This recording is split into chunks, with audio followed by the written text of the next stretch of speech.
Honestly, when I decided to read Mage Tank, I assumed it would suck, but curiosity got the better of me. Look, to be fair, it's called Mage Tank, and the cover is utterly ridiculous. I mean, look at it. What the fuck is this guy wearing? Yeah, it makes sense once you read the book, and overall, the cover's actually pretty sweet. I also perhaps wrongly assumed this was a really popular series. I've seen it mentioned quite a lot, and from experience, popular recommendations are more likely to be burning piles of literary garbage than less popular books. It's the law of the universe or something, reverse wisdom of the crowd, ignorance of the crowd, perhaps. While over 2,000 Amazon reviews is nothing to scoff at, it's a spit in the ocean compared to the tens of thousands of reviews the really popular series have. No, I do not condone spitting in the ocean, nor pissing in the ocean, and please, please don't shit in the ocean. That's not cool. Anyway, Mage Tank isn't a burning pile of garbage. Whoa, no, it's a burning pile of fun, is what it is. Let's talk about it. No fluff writing advice. Cut the fluff!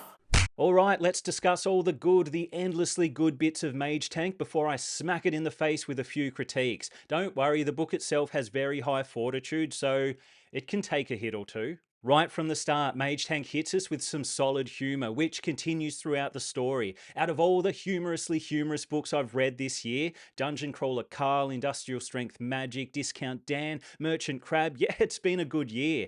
Mage Tank might be the most consistently funny. Maybe it's just the closest to the type of humour I enjoy. Yes, humour is subjective. I've heard people describe Primal Hunter as funny, and I don't get that. I mean, there is the occasional humorous line, but I wouldn't call it a comedy, but apparently some people do.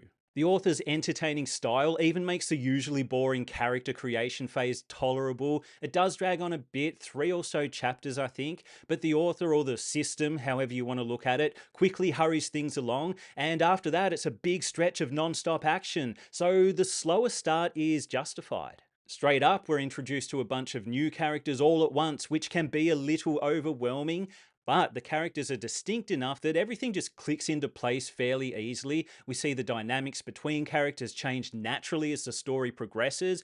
All the characters are pretty well written, and they receive their fair share of character development. What more can I say? The Delves, which is just a way of saying dungeons without saying dungeons, have a real horror vibe to them. So does the third layer. There's a weird and creatively crafted setting. Love it. Whereas the outside world has more of a fantasy feel. I mean, overall, the story mixes horror with fantasy and even some mystery. It becomes a bit of a detective story for a minute there, which is a bit greedy, but it works. Fight scenes are tense and well written, and based on what happens in the creation delve, you know the stakes are real. This ain't no cozy fantasy. Bad things can and do happen. The author, Cornman, writes conflict well. Cornman might be the closest to a normal lit RPG pen name I've come across so far, and it's not normal at all. So many Royal Road authors have wild names, which makes it hard to recommend their books to people who don't normally read in the genre. It usually goes something like this: you should read this amazing book, you'd love it. Oh yeah? Who's the author? Look, don't let this put you off. The author's name, why would that put me off? Have they done something wrong? Well, not technically, it's just, come on, just say it. Who wrote this amazing book I simply must read? Dinglebutt McFiddlefart. What is wrong with you?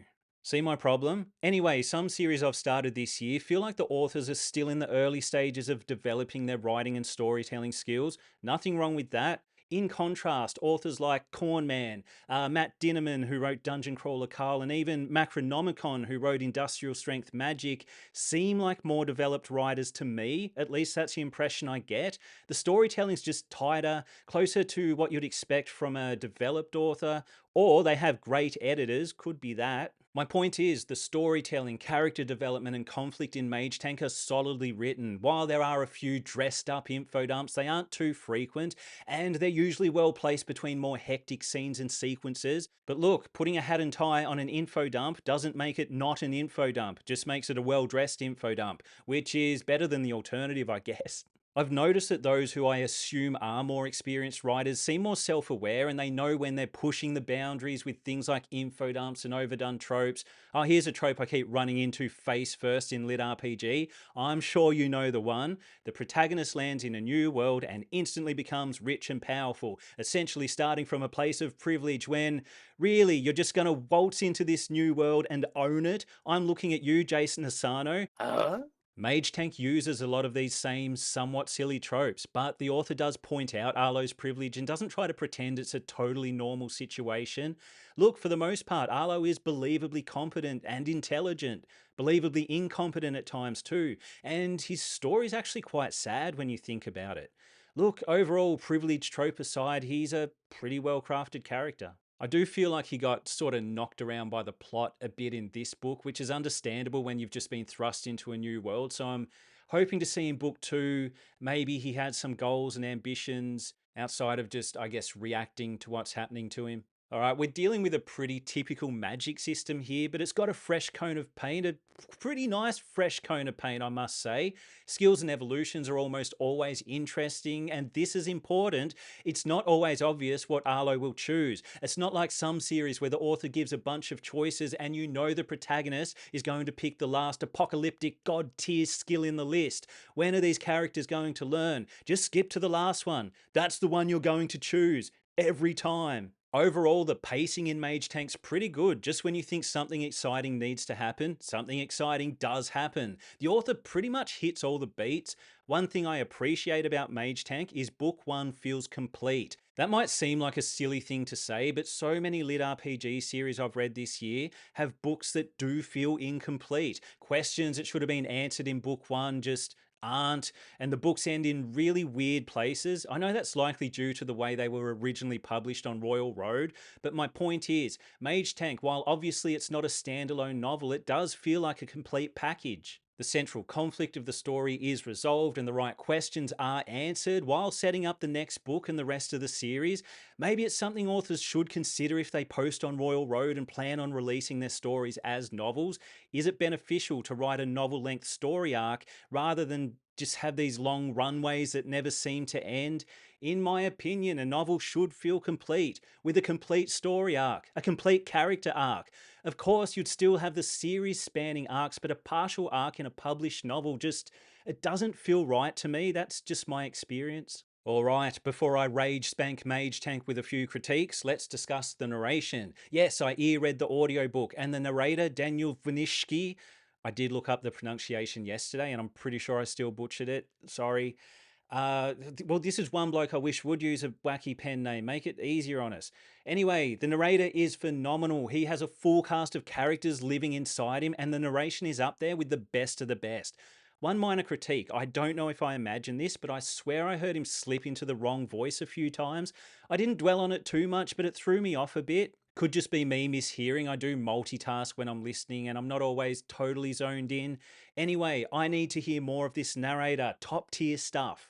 All right, my first official complaint. Now, I don't know if this is the author poking fun at the common and annoying trope. Cornman seems self aware enough that this could be the case, but describing spells in the middle of a fight absolutely kills the mood. Arlo gets a certain ability and it totally derails the action. To be fair, it only happens in maybe one scene, and like I said, that could be the joke, but that doesn't make it any less annoying. Keep your exposition out of my action scenes. Also, why does the narrator keep saying pause, like the actual word pause to indicate a pause? There's punctuation for that. It was actually really distracting because every time I heard it, I thought of comedian Shane Gillis. He's just a ball of tense muscle just exploding on your face. Pause.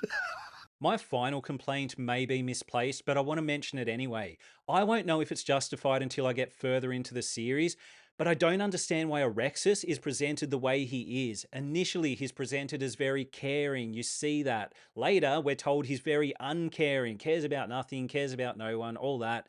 It's conflicting information, and I don't feel like there's enough in book one to understand why he's presented in this contradictory way. Look, maybe it'll make sense eventually, but I felt a little confused. Is that just a me problem? Overall, Mage Tank Book 1 is a solid story with well-crafted and compelling characters and top-tier humour. Seriously, so many laugh-out-loud moments. Now, I know Mage Tank isn't as well known as some big series, but it should be. So get out there and give Mage Tank a good old-fashioned page spank. That's what reading is, yeah, just spanking pages. If you enjoyed this video, hit subscribe. If you didn't enjoy this video, hit subscribe anyway, and hate watch my content. That's always fun.